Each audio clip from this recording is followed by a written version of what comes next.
Shocker. Iran funneling billions through the Fed system. Listen to the full version on the official dinarreport.com website and become our supporter on Patreon.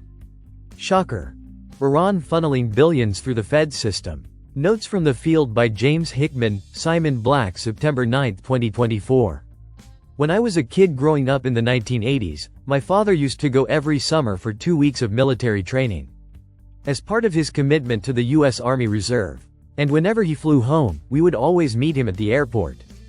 But back then, my mom, sister, and I could all go straight through security and sit at the gate to wait for him.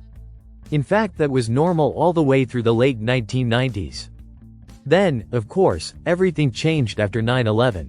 The federal government took over airport security overnight.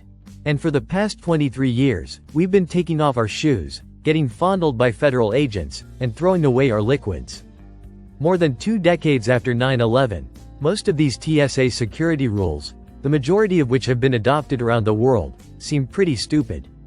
Does anyone honestly believe that a 3.4-ounce tube of toothpaste is okay, but 3.5 ounces of toothpaste is a security threat? This is the kind of idiotic logic behind rules that add unnecessary inconvenience to people's lives, without providing any discernible benefit.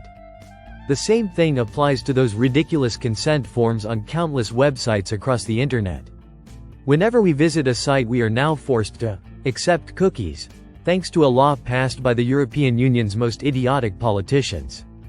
They somehow think we are all safer and better off, and that our privacy is protected. Except that our privacy isn't protected.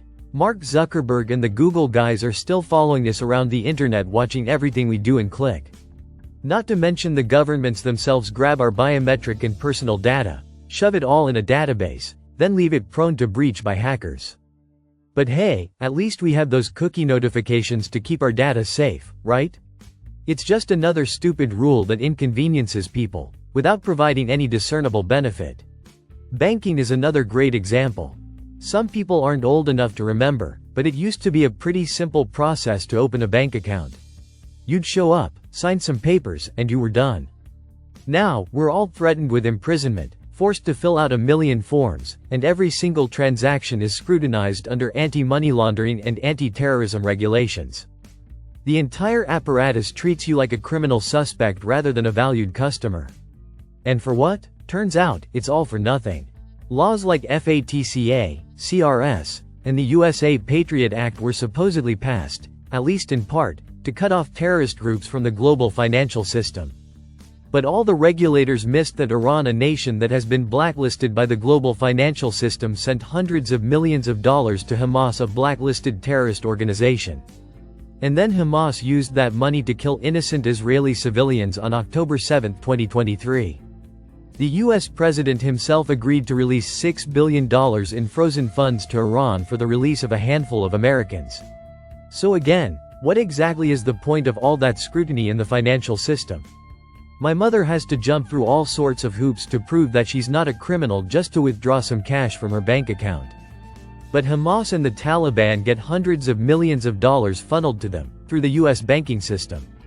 The latest example is actually the Iraqi banking system, which was set up in part by the US government after the 2003 invasion. Top officials from the U.S. Department of Treasury and Federal Reserve helped oversee the establishment of Iraq's new financial system, including the anti-terrorism and anti-money laundering controls. Well, big shocker, it turns out that the Iraqi banking system, i.e. the system set up by the U.S. government, was used by terrorist groups to send money to Iran and to Hamas. So once again, what exactly is the point of all these rules and regulations, which inconvenience regular, law-abiding citizens? If groups like Hamas can still receive ample funding through the system, it's obvious the rules are pointless and have no real benefit. The irony here is that so many governments around the world, including the US, are some of the most outspoken opponents of cryptocurrency. The US Treasury Department hates crypto.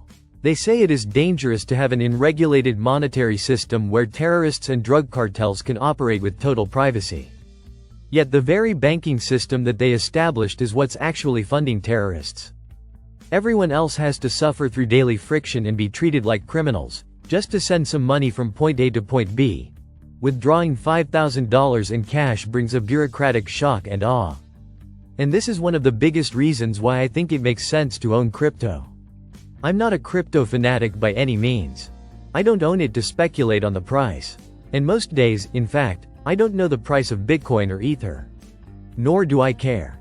To me, there's no point in trading dollars for crypto, only hoping to trade crypto back for more dollars. The larger idea is that crypto represents a way to send and receive funds outside of a system run by incompetent bureaucrats who constantly make our lives worse. It's similar to my belief that gold makes sense as a long-term store of value. I don't trust the Federal Reserve or the White House with preserving the value of my savings. Gold is a great way to do so, without having to rely on the financial system. With both crypto and gold, there's no intermediary or incompetent bureaucrat standing in the middle. That's also why I've never seen any reason to debate which is better, gold versus crypto. There's no reason to argue about it. Both serve a useful purpose, and both are worth considering as part of any sensible plan B to your freedom. James Hickman, co-founder, Shift Sovereign LLC. If you're not sure how to get started on a plan B, check out Shift Sovereign Premium. It's packed with incredible insights, including both Plan B strategies and compelling investment research.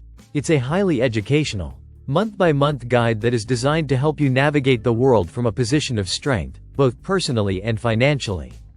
Listen to the full version on the official dinarreport.com website and become our supporter on Patreon. Source: Dinar Recaps.